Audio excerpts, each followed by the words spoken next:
Good morning, everybody, or good evening, however the time may be, whenever I... It's usually lunchtime whenever I publish these. Welcome to JimJam.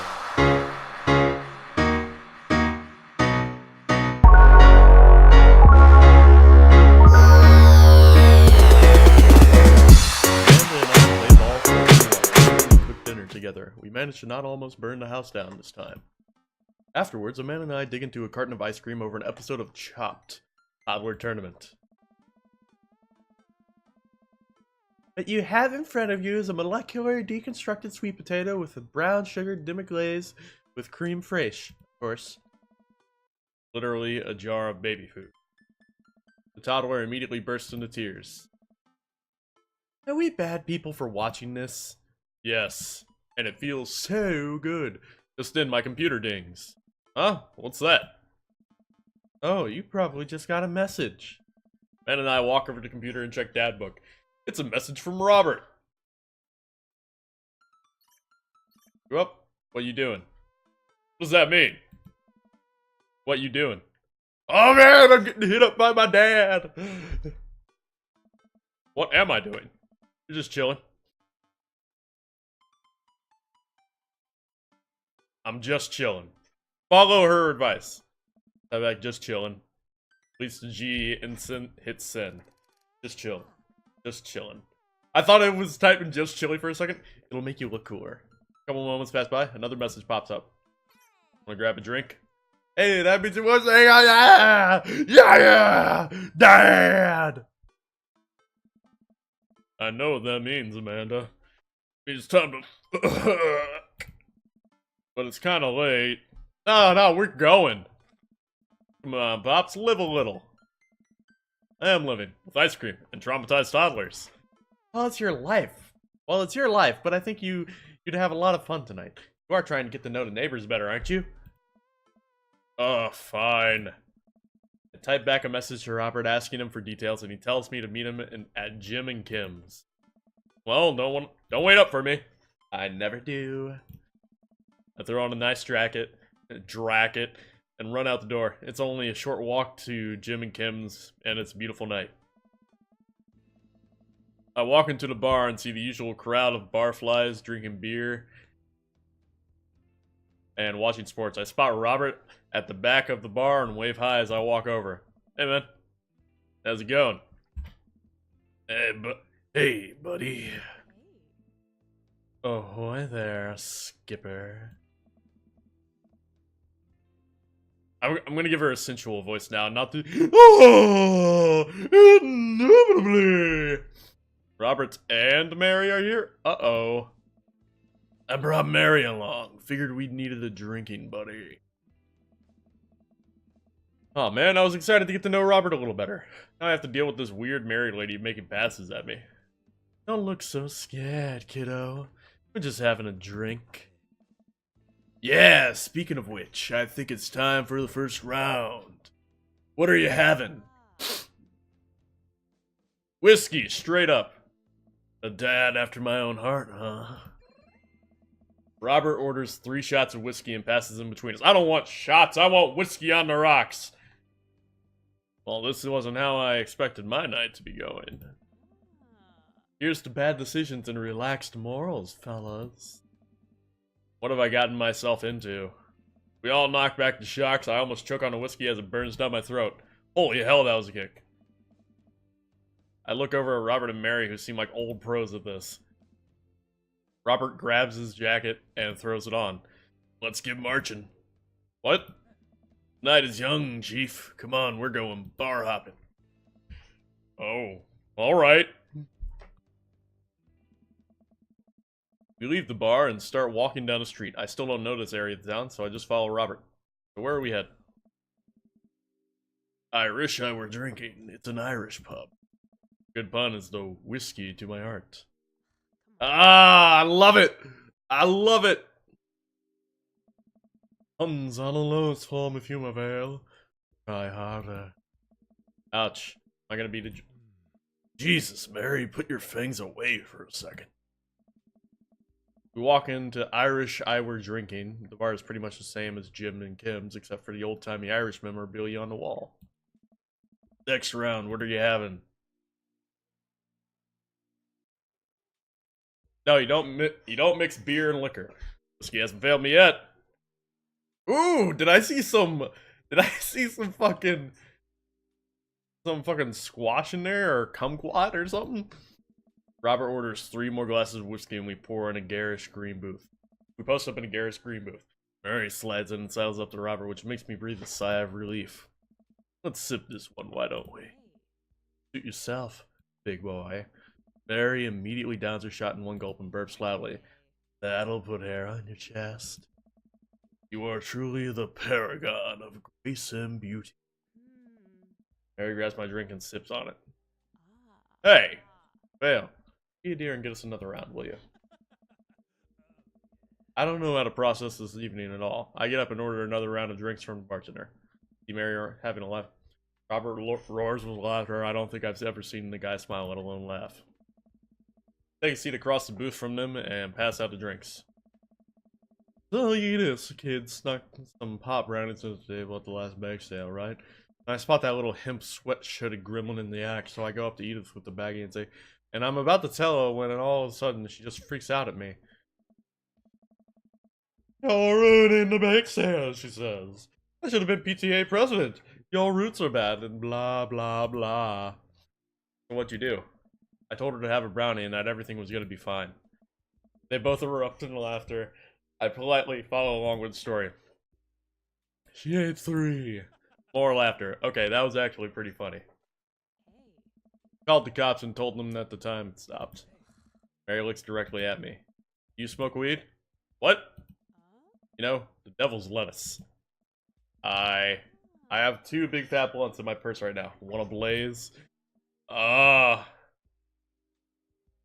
With the feds. I worked hard for what I have, and no 2-bit corner boy is gonna drop the dime on me.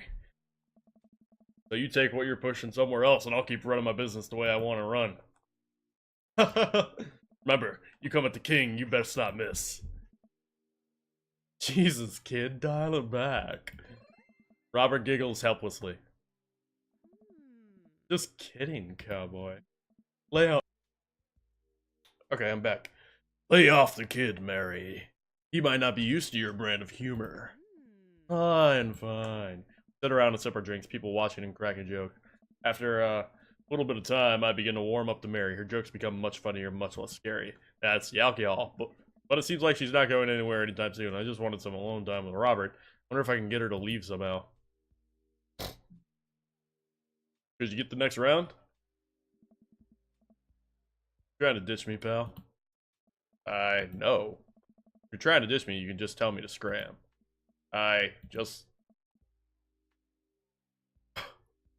No, it's fine. Val wants alone time with his new best buddy, Robert. Read you loud and clear. The wingman breaks formation to pursue their prey.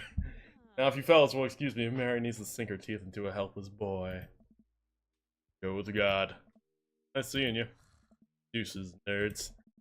Mary gets up and saunters over to a younger-looking guy at the bar. She grows on ya. Does she, though? I feel like she kind of delights in making men suffer. Well, she does. But what about her and Joseph? What about them? You know, they're married. Ooh, eyes at the young guy from before. He looks like he's being held hostage. Oh, that's just a thing she does. She's harmless. Tell that to the boy she's hanging off of. Poor kid looks like he's seen war. Robert lets out. Oh yeah. Robert lets out a hearty laugh. Hey, I got him to laugh. Oh man, you know I pegged you for one of those straight-laced type. Oh, don't worry, I got pretty wild back in my day. Still got a little wild in you.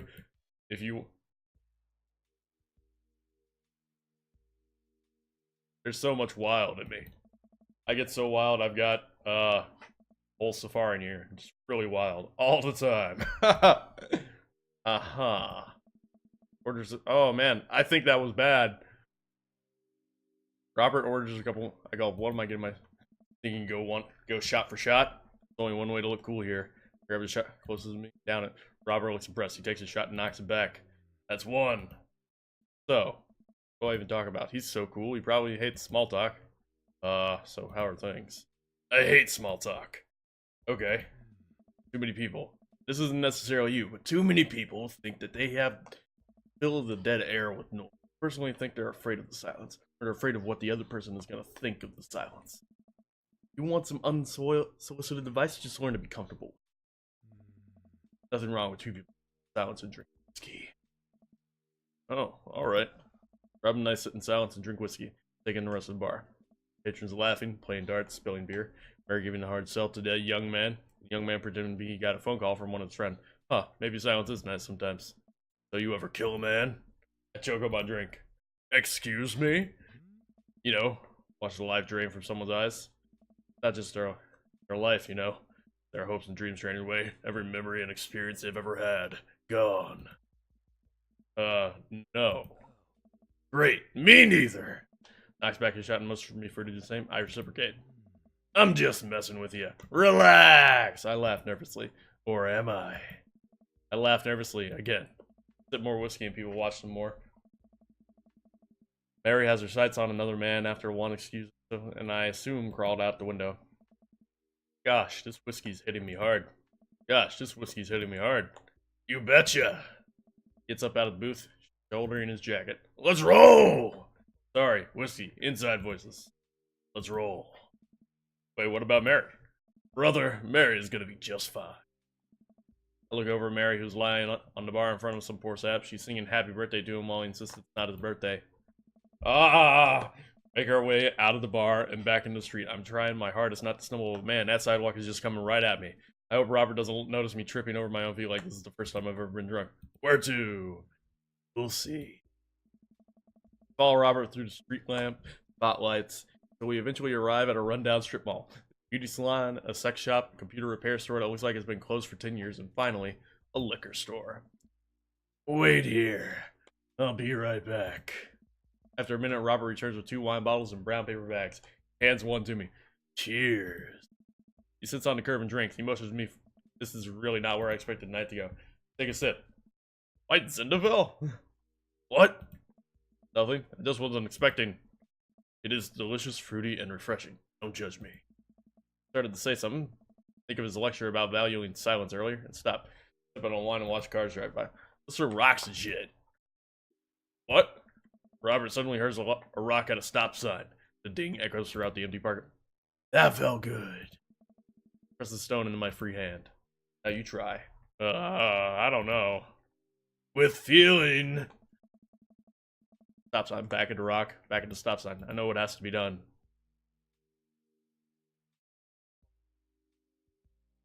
This one's for you, Pappy. I have unresolved resentment towards my father, and I'm gonna express it through property damage. I hurl a rock at the sign. It sails over the sign right into the window of a parked car, leaving a crack. Dude, run! I leap up and run and dart into the nearest alley, wine in hand. I can hear Robert's footsteps behind me. Oh my god. After I'm sure I'm far enough away from the cracked window, I'm no longer culpable for this heinous crime. I stop to catch my breath. Maybe we strike rock throwing from the to-do list. Maybe you put me on the to-do list. Agreed.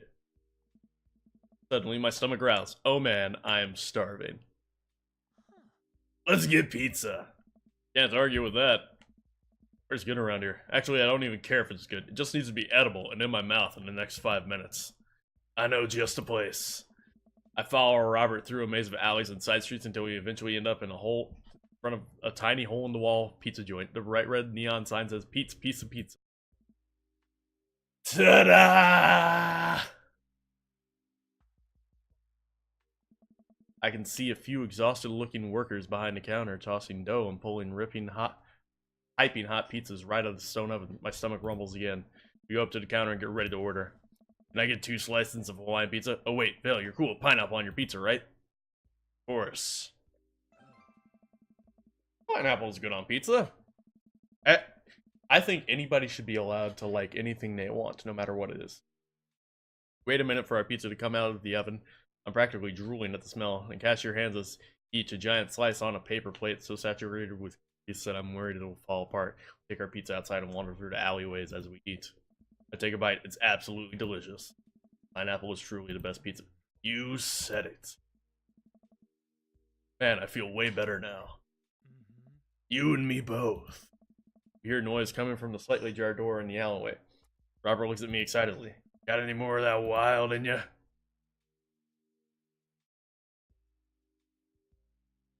You betcha. Good on ya. Robert and I slide the door open and peek inside. It's completely dark except for some flickering light. Slowly creep forward, cautious not to be heard or seen. Oh, it's a movie theater. Shush. Don't shush me so loud. Shush!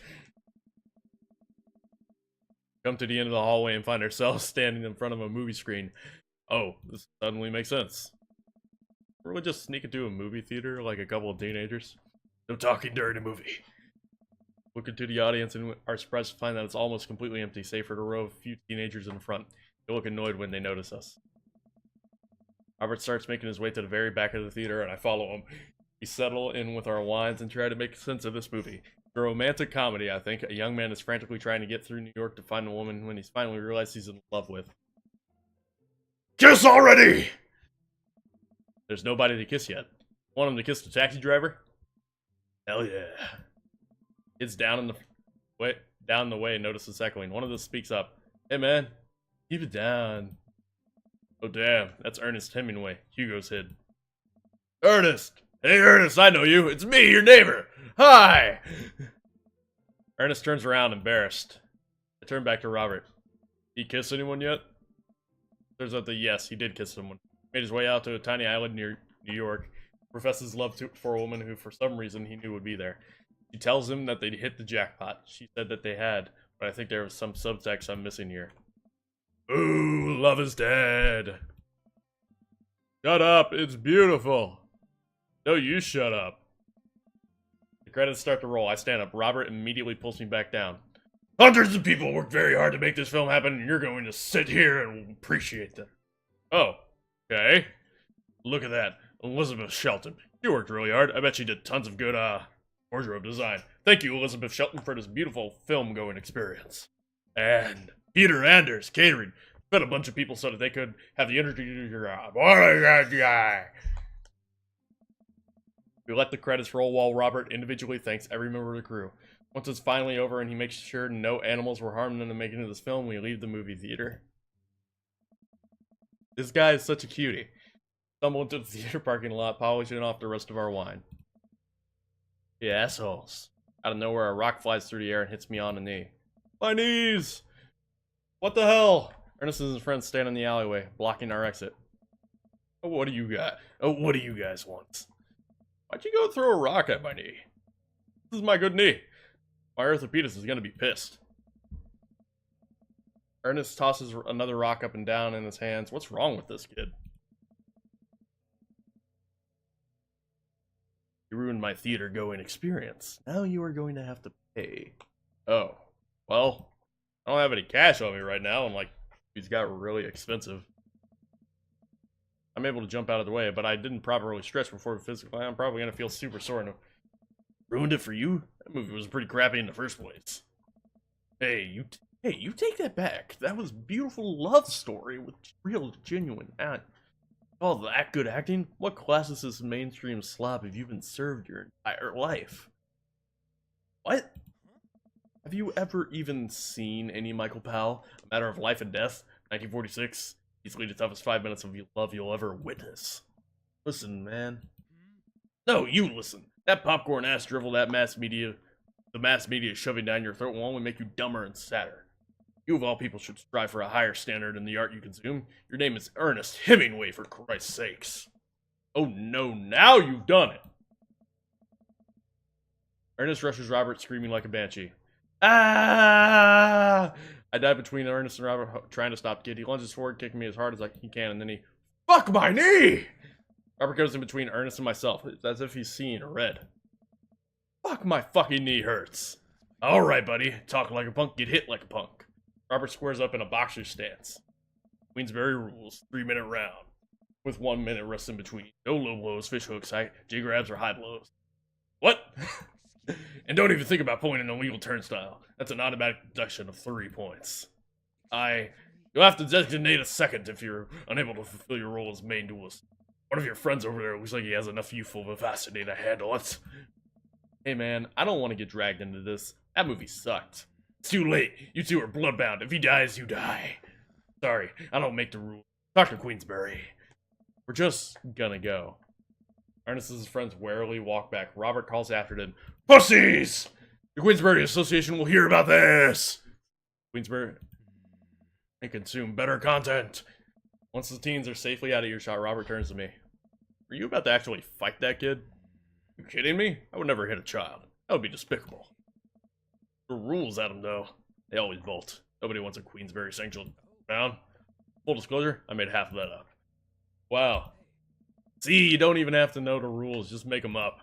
Come on, let's get out of here. Oh, that's my phone.